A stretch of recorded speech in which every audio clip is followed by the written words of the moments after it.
Hmm? Ah! Oh.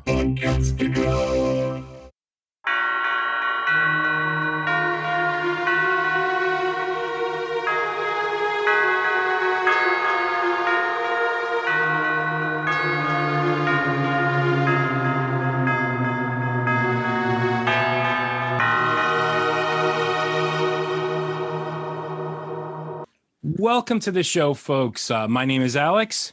And I'm Lizzie.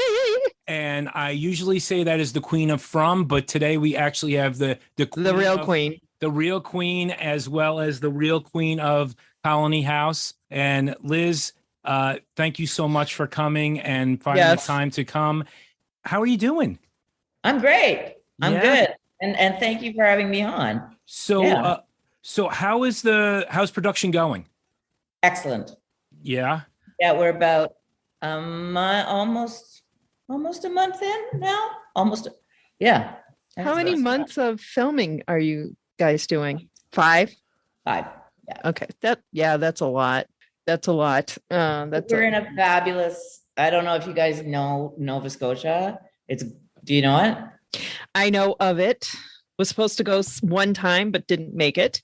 It's gorgeous. Yeah. It's a beautiful place, really relaxed and just physically beautiful. The farthest north I ever got was Quebec City on my honeymoon, which is actually my anniversary is tomorrow. When this is Happy anniversary. Well, thank you. The reason I say that is I am surrounded by Lizzies or Liz's. My wife is also a Liz. So when I talk about the show, I'm like, oh, I got a podcast with Lizzie. And she's like, no, you're podcasting with the other one. I'm like, oh, geez. But that being said, I didn't know about the show right off the bat. Mm-hmm. I had been told by Lizzie you have to do this because we have to do the show. And I make no bones about it. I've never seen Lost, but I am so hooked on this. And I want to thank you because when I first saw your character, I was like, but now I've learned to love you. And I'm just so excited that you get to answer some questions because I know some of our listeners also have some questions. Okay. Yeah. Happy to. And thank you. Oh, gosh. I watched the show from the beginning and was waiting every week. You know, I think it was Sunday it was coming out or Monday. It could not come fast enough. And I was enthralled and hooked from the beginning. Love your character. I love your emotional peaks. You're like the woman I want to be because when she's the woman I want to be. Yeah. When I put out that kind of strength, like no one likes me afterwards, but they all seem to love you. I know it's scripted. Well, you know what? I think that is, like it's something that, whether it's it's in a movie, a TV show, a book, I think sometimes we accept certain characteristics in people that are larger than life. Yeah.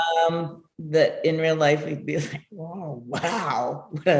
So one of the things I've been dying to ask you, because when I was doing the research, I didn't realize you have one of the best lines and one of the most physical scenes with one character that happens to be your husband. Yep. And I would love to know, because after knowing that, I looked back at the scene and I could totally see my wife in you and me with him. And I'm like, I'm a knucklehead and I deserve that. How did that come about in terms of him being on the show and you doing those two scenes? Well, he is a really good actor and he auditioned for the part and he got the part and came out and shot it. So That's awesome. Because we live in Toronto and we're shooting out here. So I got the bonus of him coming out, but he's also really good physical actor. So he's really good at selling any kind of physical stuff. So, and also it was just fun for us. Yeah. Have you worked together much? No, actually we haven't. We met on a theater gig together and I'm Fred and he's Wilma when it comes to the number of years we're married. 27 years. Wow. We've not worked together this and then the show we met on, but we don't get booked on the same stuff.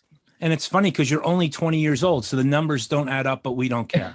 I know. We married very, very illegally young. I totally get it. And what I love about this show is that they don't give you many loose ends. Do you guys film the scenes as the episodes, or do you guys jump around sometimes? So it's hard to kind of get the right headspace. Oh, yeah. Good question. We block shoot, which means that we're shooting 2 episodes at a time. Okay.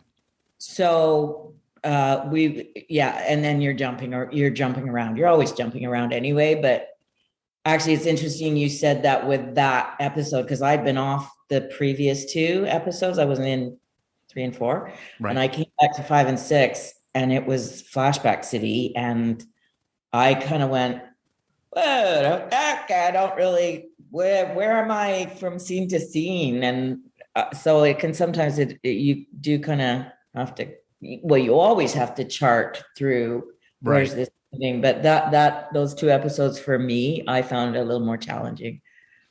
But it was a new show to me too. I'd shot 2 episodes and I still was like, do I know Donna? Yeah. Exactly. I know you're always trying to figure that out. There is another follow-up question I want to ask you about this, because I know you're an actor's actor, and that's what I love about you. You I think I am. Well, no, yeah. I mean, listen. She's a journey woman. You know, the only thing you haven't been on, if you were in New York, you'd be on Law and Order. I mean, you've been on everything from big screen, small screen. But Schitt's Creek. Schitt's Creek. I know, that was a sweet. I'll just say that, like, I'd probably say it on everything. They phoned them and they said, do you want to do this little part? And I was like, is it with Catherine O'Hara? Yes. And I'm like, I'm in. I don't care. Like, I'm like, it's the tiniest little bit. And it was a lot of fun. But she's been my idol, like, since forever. Yeah. Like amazing. So I was just like, just to spend an afternoon with Catherine O'Hara. Yeah. And it was great. She's just lovely. Like, she's ace at what she does, but she's also a delight to work with. Well, that's great. And I guess the question I have is, I was looking at all the actors, and for some of these actors, this is their first gig. And, you know, like Ricky and I can't think of her first name, the woman that plays Fatima, she's, and Ellis, you know, are you mentoring them a little bit, or are they just holding their own and doing their thing? I think they're holding their own. Wow. Like, I really do. Like, I'm sort of amazed. Like, I look back at what I was doing in my first gigs. They're doing way better than I was. You know, like, I mean, of course, like, I hope I'm supportive of them. We have a great rapport on this show. Like, everybody on this show has a great rapport. So you can ask them if they feel that way. And we hope to someday. If you can help us out with that, we'd love to. Mention it. They are all really bright, talented, hardworking young actors. And like, I mean, I would have been shitting bricks. Can I swear on this? Yes, please. Okay. I would have been shitting bricks at coming on to a show like this with the parts they have. Yeah. They chiseled them out of central casting. They're beautiful people, and they look like they're beautiful people inside and out. They are. They absolutely are. The most famous thing that you're in that I remember as a older kid is your cartoon work. Yeah. Just tell us a little bit about how you got Mrs. Turtle, and a little bit about voice work versus live action work. Well, Mrs. Turtle was sort of like, I think it was one of the first things I really auditioned for in voice. And I didn't think I'd get it. And I booked it. I was actually like 9 months pregnant with my first child, and booked it, and then thought they were going to get rid of me. Oh, gosh. Not that they'd see me, but I was like, ah. Anyway, I loved that show, and I'm really proud of it. So it was sort of this great introduction to things, because it was such a sweet show, smart, sweet show. It was. And I thoroughly enjoyed doing it. And it went for years. I have a real soft spot for it. And I have a real soft spot for Noah Reid too. Yeah. Who is doing amazing things. Speaking of, Schitt's Creek, and now he's got Outer Range, and he's an amazingly talented young man. And he was a lovely kid, and he's a lovely young man. That's awesome. I do want to get back to From. I know one of our listeners, and I don't know if you've listened to the podcast or not, if you get a chance to, we have a listener in Australia. Her name is Jody. Basically, she's asking about chopping up the floor in Colony House and how you felt and what your motivation was. Okay. Well, it was a lot of fun. Yeah. It was a great deal of fun. I was a little nervous about it. Mostly because other actors and crew, that if the acts go, man, one will like you very much. But it was a really fun, cathartic scene to play. I had a blast doing it, and because I had to go and practice with the acts, and there was something really satisfying about breaking those floorboards up. Yeah, I bet. Yeah. The other question I had was, in terms of the monsters, there is this one monster when they come into the house. He's the creepiest thing I've ever seen. Smiley? Yes, you exactly know what I'm talking about, because the blood went on your husband's. Talked about him. I mean, like, what the heck is going on with this guy? Well, I guess my question is, what is your take on the monsters as Donna versus Liz? Well, in terms of Donna, I think, and actually this goes for Liz, has to believe that we're going to make it through.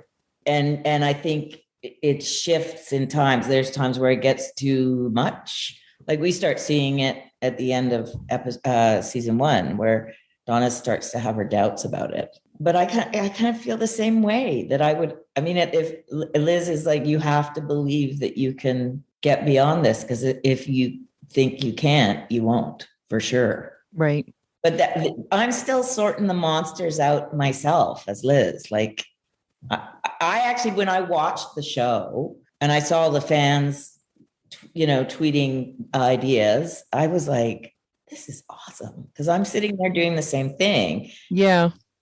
There was stuff, because there's visuals that, when you read a script, you don't see, and then you see it in the final and you're like, oh, hold on. What's that pointing at? So I'm still figuring the monsters out too. And then this whole thing of there's something worse. And what is that? And I don't know.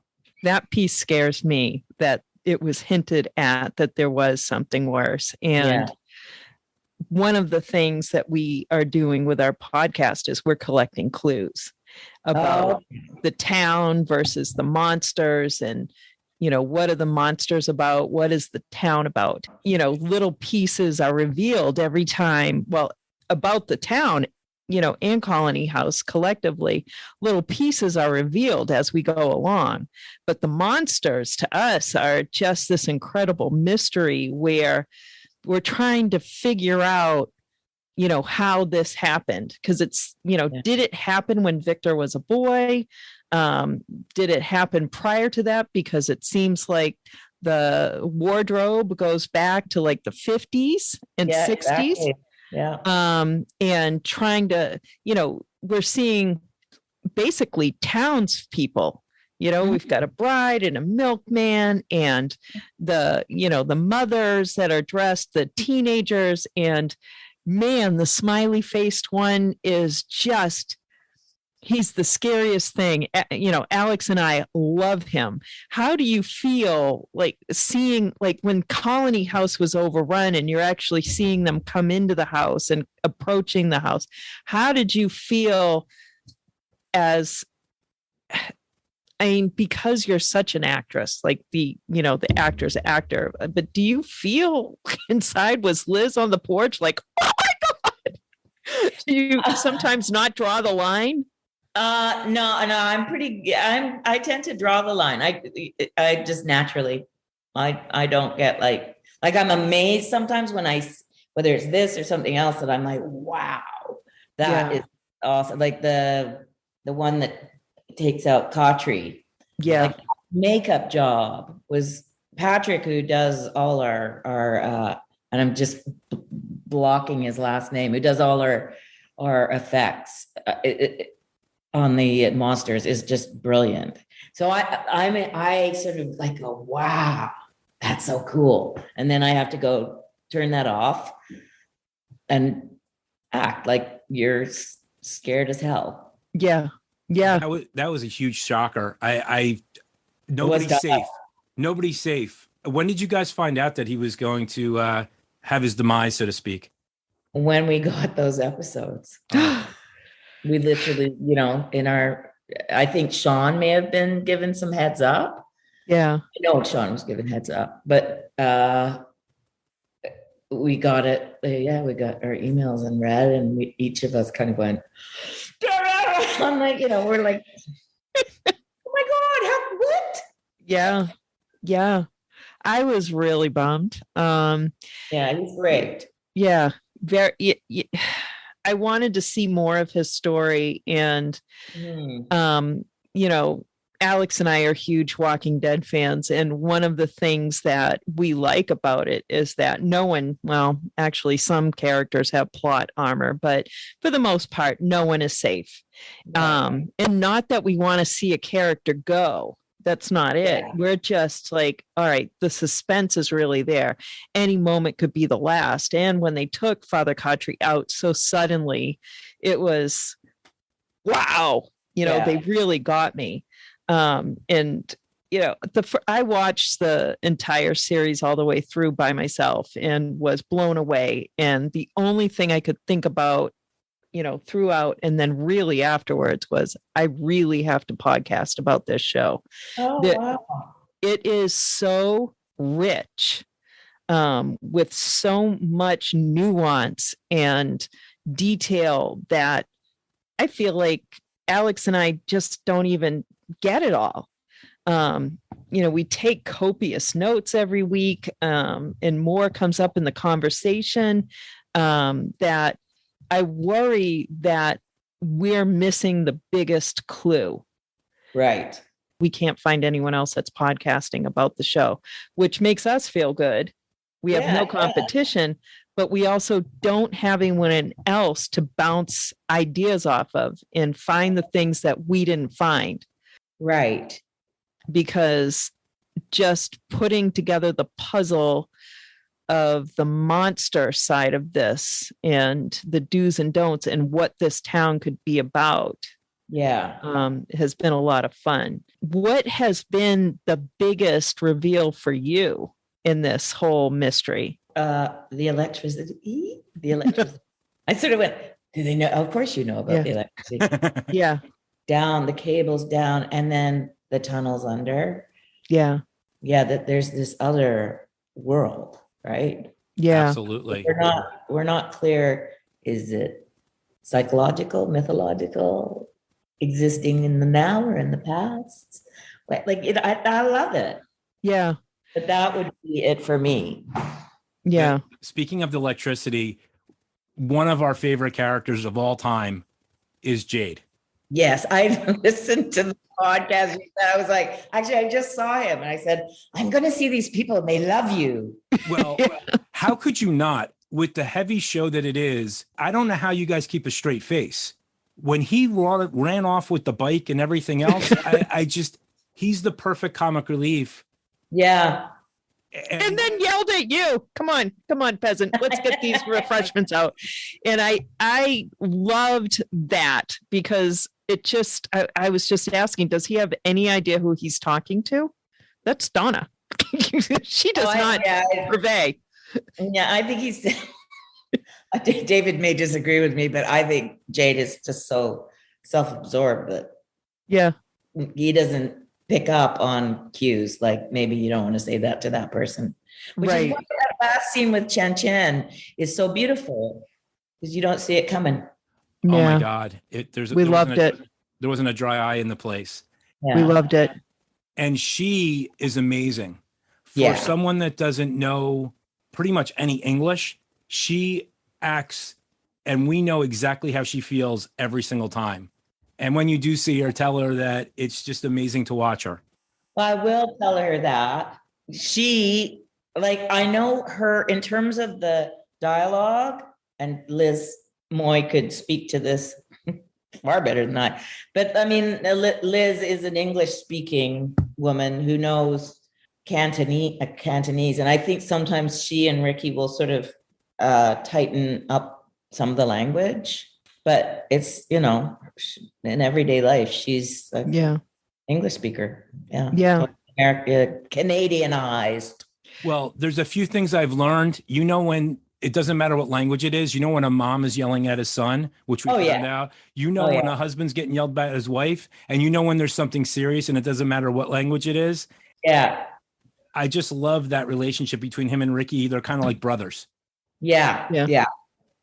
No, there's they're really funny moments that those guys have found. Like, they're funny because they're real. And can I go back to your work on character development?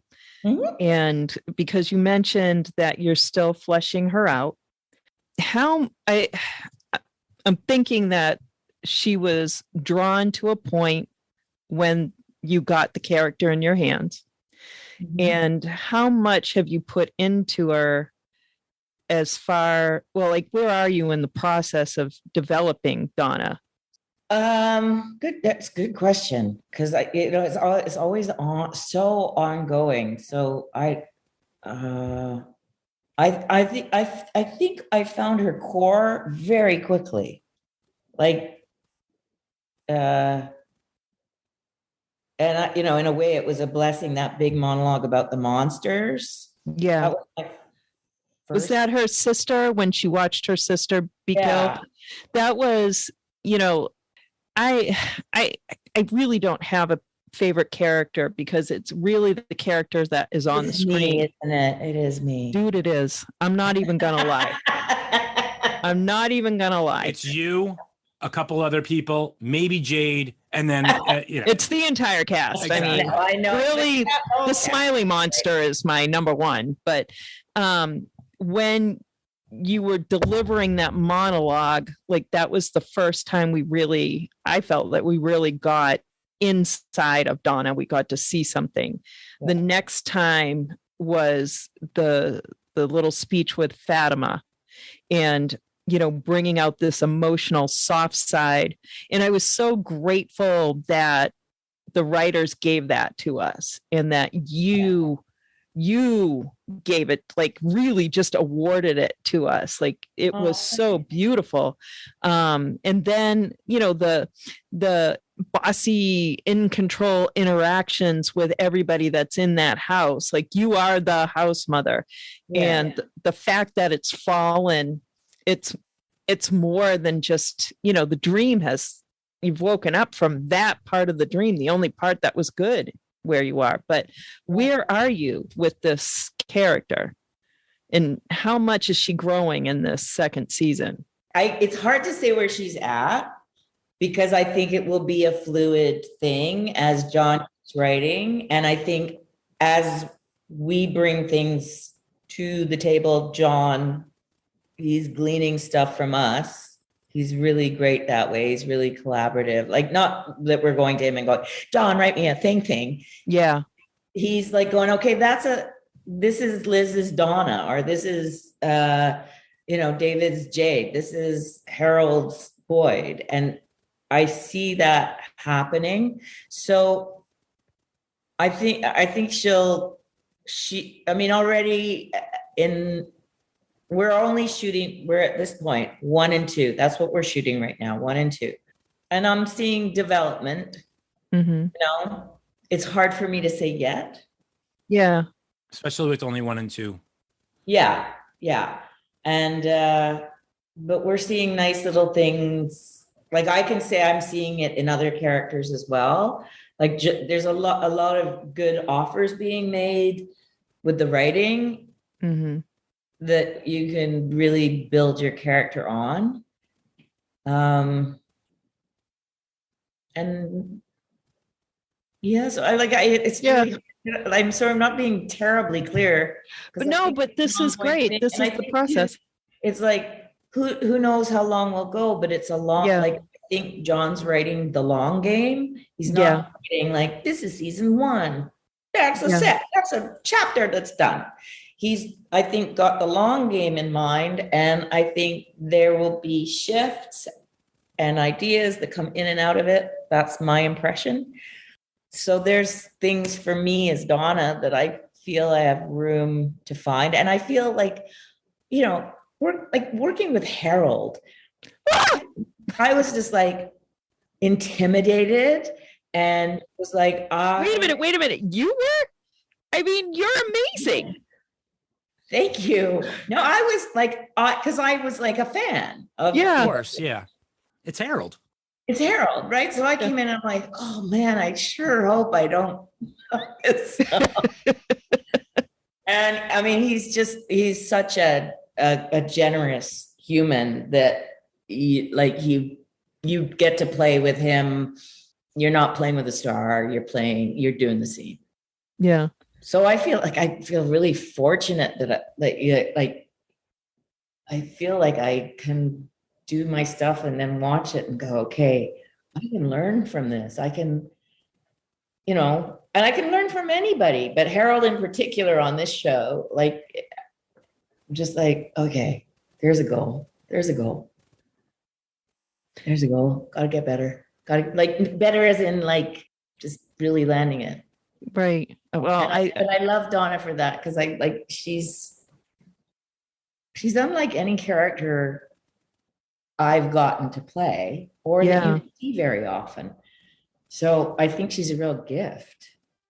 I agree. Like when your final scene in, whatever you were filming in season 1, and, they're like, and that's a wrap on, Donna, Liz Saunders, like, how did you feel getting back to your trailer and having to take her off and then finding out that you were going to be putting her back on?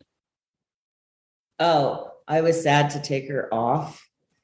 And I was thrilled to put it when I found out I was putting it back on. Yeah. She's taught me a lot. Yeah. Like I think of all the characters I've played, partly because it's over a course of a whole season and now we're going into a second one. But I mean, there's been some great theater parts that I've done and you learn so much from really great characters. You can learn from any character. But Donna was sort of like, I was like, oh, I'm learning some stuff about myself that I didn't know. Are you like her? Or which parts of her are you, would you say? Because if you were her, that would be cool too. That would be cool. I think at the core, we're pretty much the same, but I think she's something in her allows her to be liberated to behave the way she behaves. Oh my God, I want that. I have, like many women, been taught to, behave. Yeah. Yeah. I've learned to behave. And that's not a good or a bad thing, but Donna just kind of goes off. But I think she's got a really big heart. Absolutely. Mm-hmm. I hope that's for me. I genuinely hope that's from me. Yeah. But yes, she's taught me a lot.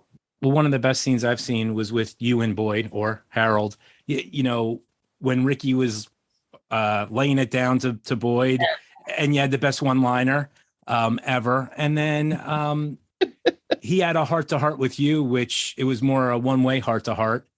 I just love the facets of Donna. But I guess the question that I have is when they first introduce Colony House after the first night with the Matthews, you learn all about the Colony House. Yeah. You got the people having the sex and you got the people lying around. And what was that kind of like when you guys found out that this is what it was going to be like? Was there certain scenes that were omitted or added or whatever else? There weren't a lot. There weren't a lot omitted, and not many added that I know of that made it to our pages. So yeah, the sex moment you see that was originally in a scene. Like that's actually the scene where we meet Boyd with Donna, and he takes him up into the house, but something shifted that. But I remember reading that going, wow, this is like a pretty damn liberal house. When I read it the first time, because it was like actually in the scene, I'm like, oh, so she's not like, don't do that. She's just like, go take it elsewhere. Yeah. That's what I thought, because I thought when we were looking at that scene, it was a reflection of Donna. Mm-hmm. And when we first get that insight into who Donna was before, and Donna and her sister, getting stuck on this and never ending track, basically, and then watching the horror unfold in front of her and thinking, all right, so she and her sister were tough gals and maybe a little rigid, but not completely. It surprised me that the house was so free and welcoming, that there weren't these hardcore rules that everyone was living with. And I wondered if this was a do-over for Donna, in looking at what had happened, with her sister. I mean, we don't even know where they're headed when this happens, and why they're on the road. But I wondered if it was like, you know what? I'm just going to try and make this into something I've always wanted to live, and this is my shot at it. Yeah. So really, you're making me think, because I'm going, I haven't really given that. And it's a really great insight, because I think you're right. I think that because I think the backstory on Donna is like a survivalist family, quite isolated. Mm-hmm. Yeah. And so I think that's why it's such a big deal. I mean, it's horrible what she witnesses, but I think her sis, like that insular family, is what Donna had. Because I was kind of thinking you guys were coming back from deer hunting or something. I can't remember if you were. Okay. Yeah, because that just made sense of, who Donna was in the Colony House. And, in a sense, it's my way or the highway, but we're free living here. And that's my way. And I don't know if I could live there. I kind of like it. I love the house, but I need my alone time. No, I was like, so someone asked me what I would do, and I'd be like, well, if I landed there with my family, I'd pick a house. Yeah. If I landed there on my own, I'd probably pick Colony House, but I would need my own room, like Donna. Yeah, everybody needs their own room. I'll tell you that much. So I mean it interests me that Donna's like, I'm running it, but we have not seen. She doesn't share that room. Yeah. Right. I have another question for you. When Donna is picking up the body part, she's obviously crushed. She's at her lowest point. Yeah. Do you think if Jade and Jim had come to her when Colony House was still together and asked to do the radio, she would have been positive with it? Because it just seems like, I believe, I forget exactly how she put it, but she's like, do whatever you want. Nobody's here.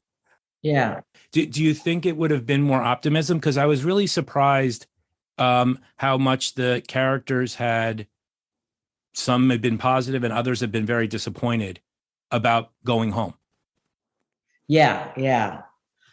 I think she would have actually stood against it more. I think so too. Yeah. I think she gave in because she's like, we're really fucked. But at the same time, she has the obvious misgivings about it, that if it goes wrong, it's going to be nasty. But I think, she would have been like, no, not my house. One of the other things that this show is very much into is the music. I love the music in the show. What is your insight? Because we're going to end up doing a podcast about the music and trying to figure out how it fits into the story. What is your insight on that?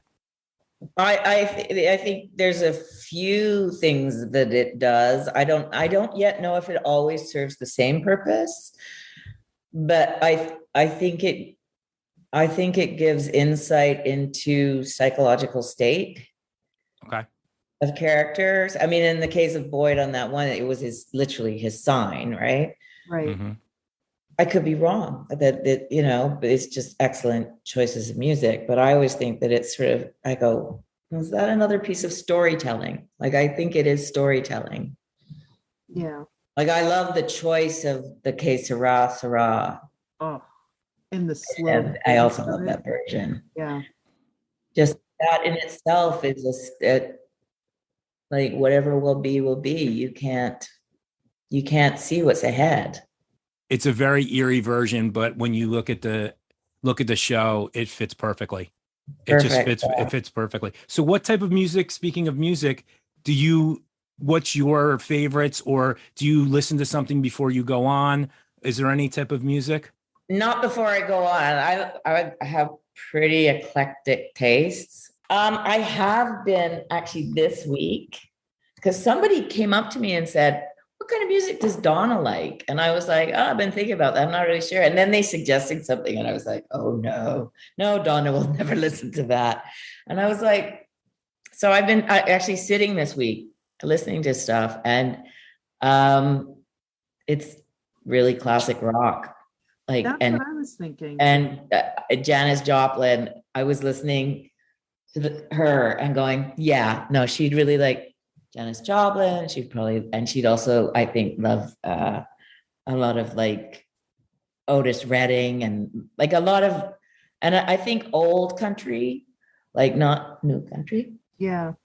But I think really classic stuff like Hendrix. Like it's older than, because it's older than Donna, but I think that perhaps it's that thing of sometimes when you have an insular family and the family likes something. Like, I know so many guys who were into stuff that I was like, why are you into that? And it's like, oh, you have an older brother.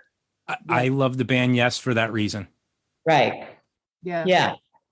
And it's like, there's just this introduction to music that, and I think somehow that happened with Donna, that, like, I imagine that they had music in their house, but it was limited, but it was not up to date stuff necessarily. Yeah. That's what I was thinking, because who would their parents be? Because they would have been young parents during that 60s era. Yeah. So, and, some of this music would be too, cutting edge, I think. Yeah. Perfect as it mellows in the 70s, perfect for Donna and her sister to pick up. Yeah, exactly. Yeah. So, yeah. That's what I've been doing actually literally this week, is kind of going, okay, no, I want to know Donna's music. I want to figure it out. And I feel I'm landing on it. Yeah. That's awesome. I just love it anyway. And, the idea of, I don't think it's for every character, but for Donna, when that person asked me that question, I was like, yeah. What does she like? What does she want to listen to? What does she dig? And and I've been going down a lot of rabbit holes. It is fun when you, especially going through music rabbit holes, you just start one place and it takes you wherever. And that's the fun thing about music. It puts you in a time and a place very quickly. Absolutely. Absolutely. And there is something kind of old school about Donna. Like, she's always seemed to me to be like a generation ahead of what I am. Not in age, but in terms of her, maybe it's her not being urban. And I mean, I have always had an urban upbringing, an urban life. Yeah. So I know we have a limited more amount of time, because I know we're getting close. So couple things. And I saw on your IMDb, are you a sports fan? Not really. And the reason I ask is one of them. No, because you did a hockey movie. That's why. And I was just like, yeah, with some of my favorite people. That's why I was wondering about that. I know it's a completely off topic thing. I'm sorry. It's just hey. No, it's just you're from Canada. You live in Toronto, so I figured, what the heck? Yeah, I think it was the first thing I ever shot. I gotta say, it was pretty cool. I got to skate with Kurt Browning, who was at that time at the top of his game, right? Yes. So that was really cool. But I think the thing that even if you're not the biggest hockey follower in the world, just being a Canadian kid, getting to have a moment of skating with Rocket Richard. Hello. I know. That's why I brought it up. Really, like that is like it was a second. It's like I was on the ice. I'd fallen. He puts out his hand and I take it and he pulls me up off the ice. It was just a moment, but it was just like, this is Rocket Richard. I know. Like, that's just like so cool. So that was, it was a very sweet film and it was my first thing I'd ever done. I think I was pretty bad in it probably. But that was very cool. And Guy Lafleur, I met him very briefly, but I didn't do anything scenes with him. Yeah, as a New York Ranger fan, he was on the Rangers for right at the end of his career. So I'm a huge hockey fan. That's why I brought it up. Okay. So is my husband. And so like, it's not that I'm not with it. And, but the hockey fan. It's my husband I punched. Lizzie, do you have anything? I don't want it to end, but I'm just so grateful that you agreed to give us this time and grateful for your generosity and really looking forward to how this show unfolds and praying that we see the end of it. Yeah, that you're not killed off in season 2. That I can't take that. No. I want you to have plot armor. Yeah, none of us have it. I know. I want it. Yeah, I'm going to award it to you. We all want it. I think you are a very big part of From, and thank you. It seems like it's small now, but this is something that is going to be huge. It's just got everything. It would be lovely. It's so hard to tell at this point. It's weird. It doesn't yet play in Canada. What? Yeah, it's not yet playing in Canada. And oh my goodness. We're all like, but you guys are all Canadians. Most of you are Canadians. Pretty well. And the crew is all Canadian. And yeah. So I don't know if it's a matter of, who's gonna, who is gonna sell what to whom to put it on there. And I hope that it will be on soon. I do too. On something. But I mean, and I'm hoping that, I know it's had a great response, but it needs to be bigger. Needs to be bigger, and we hope that'll happen. So as like that kind of stuff, I'm like, I don't get it. I know it just came on in, I think, England. Yes, it did. We're seeing people jump on to our podcast from there, and cool. People reaching out. I don't know how the lady in Australia saw it. Oh, I think it's on in Australia. Yeah. I don't think it's on a big streamer there, but it's been on there. Okay.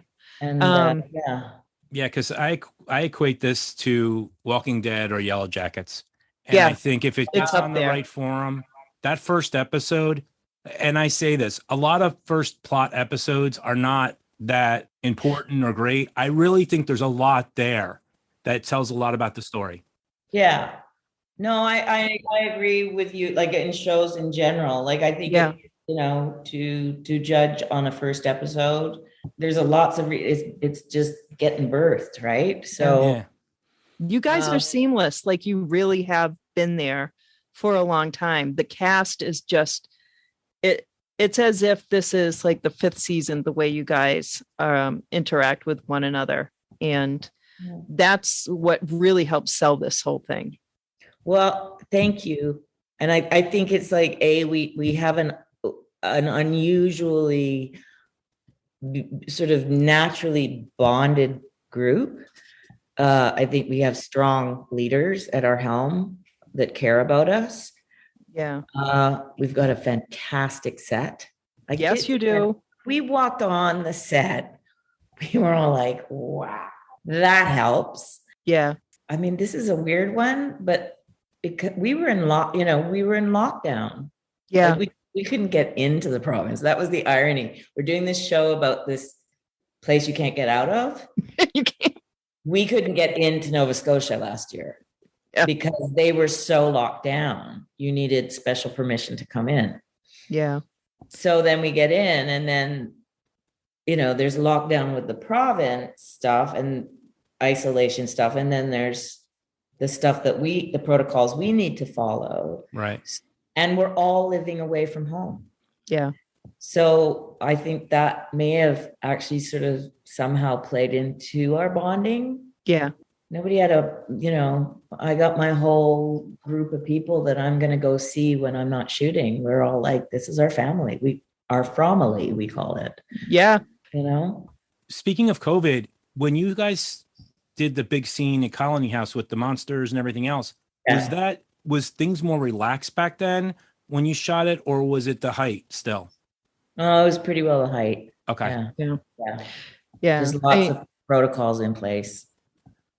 I work on set, and okay. So like we came back, we shot my last day. I mean, we shut down March 13th, 2020. I was working on a commercial that day, and didn't go back to work. And one of the series I was working on had 4 days to film to finish the season, and left it on a weird cliffhanger.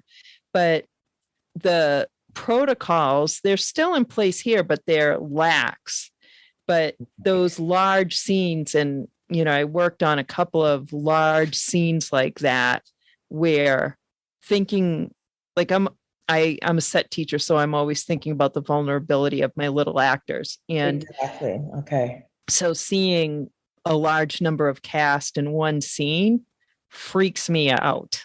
Yeah. Even now it does. Right now a lot of people are falling off because they've got COVID, and it's a very real thing. It seems more real in the film industry than elsewhere. Well, yeah, no, it sure is. Like, I mean, if one of us goes down, they can rearrange schedules. But if a group of us go down. Yeah. One show shut down because it was director, DP, and 3 of the 4 cast members. Yeah. We were done. Yeah, no, exactly. Yeah. See, that's why I went and got COVID right before filming. Oh, God, that was smart. That was wicked smart. So I can have a little, I know now with the BA5 or whatever, people seem to be able to get it again quite quickly. But so knock on wood. Please don't get sick. No. So, I got it right before, but we're still being really safe. And it's definitely a tough time, but it doesn't show that you guys have all those protocols, because the show's looking great. And that's the main thing. I know it's been hard for everybody, and especially if you can't even get onto set. Or get into the country where set is. Try to get on the set. There was that was like, are they going to cancel this show? This great show I get to do. Are they going to just go? That's it. So it was about 2 weeks, I think. I was like literally packed because I'd just come back from something else. So I just was like, okay, I'll leave my suitcases, I'll pack. And it was like, am I going? And then finally we got the go ahead. Like each person was slowly let in one by one. And then we all had to stay isolated for 2 weeks because the province demanded that. Sounds a little bit like From One by One. One by one. No, it was sort of like, it was like that. Well, Liz, I, again, just, profuse gratitude for you joining us today. And Very much. we look forward to this next season. And we hope we haven't scared you too badly and you'll come back again. I would love to. I know you haven't. Oh, good. If she has, she'll yell at us anyways, like Donna would. Yell at you. Exactly. I mean, seriously, feel free. Okay. No need to today. All right. Is there anything that we need to mention as far as other projects or anything that you want us to mention? Dormouse, the indie film Dormouse, that I believe is coming out at the end of the year, but I haven't got 100%. I actually noticed it online that it's supposed to come out in theaters at the end of this year. Perfect. Yeah. Perfect. Well, thank you so much. Tell everybody on the cast that there are a huge group. There's a couple of Facebook groups that I know. I think you're even part of one of them. I'm part of one of them. Yeah. And I think that's so amazing because when I reached out to you, you actually answered. I was like, oh my God. And there's a real person. She is a real person. And is there anything about season 2 that you can kind of tell us at all? I know there's no spoilers or anything like that, but I don't want spoilers. I think you'll like it. I think so too. How could we not? I mean, it's just awesome. And hopefully everybody is where they should be and we don't have any tragedy. And, if we do, hopefully it's the ones that we don't like, which I don't know who they are. There is no one we don't like. I know that's the problem. But I mean, even the smiley monster, we're all over him. He's like the worst. Oh yeah, like people have just love him. It's that face. I know it's great. Just that it's almost like the Joker. Really, he seems really nice. I really I've said hi. That's it. Like I've not had much interaction with him because we weren't in scenes together. So I actually didn't meet him till the other week. Yeah, I'd want to be scared of him. I just wouldn't want the mystery to come away. You can always have new characters, and there's a big cliffhanger, which I can't wait to see how that all plays out. Oh yeah, no, I think it'll be fun, and just in terms of John's created a world that pretty well anything can happen in. I love it.